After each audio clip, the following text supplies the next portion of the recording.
फिर वो कहते हैं नहनु क़रअनल क़ुरआन व नुक़रिउ अबनाअना व अबनाउना युक़रिउना अबनाउ, ना सिर्फ हमने पढ़ा, हम अपने बच्चों को पढ़ाते हैं और हमारे बच्चे उनको पढ़ाएंगे। यानी ये चलता रहेगा, जनरेशन आफ्टर जनरेशन, नस्ल बा नस्ल ये चलता रहेगा।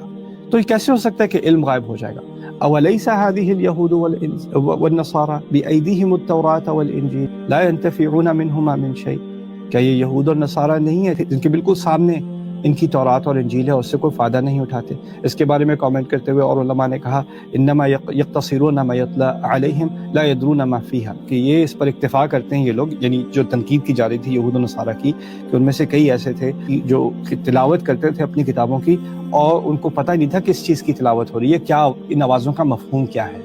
और अगर आप आज के ज़माने में सोचें कि जब हम कह रहे हैं अल्लाह ताला से हम सुनेंगे, तो करोड़ों की तादाद में हम कुरान सुन रहे हैं नमाज में खड़े हुए, लेकिन हमें फ़िक्र ही नहीं है कि अल्लाह क्या कह रहा है। तो पहला दावा ये हमें पूरा करना पड़ेगा, सुनने वाला।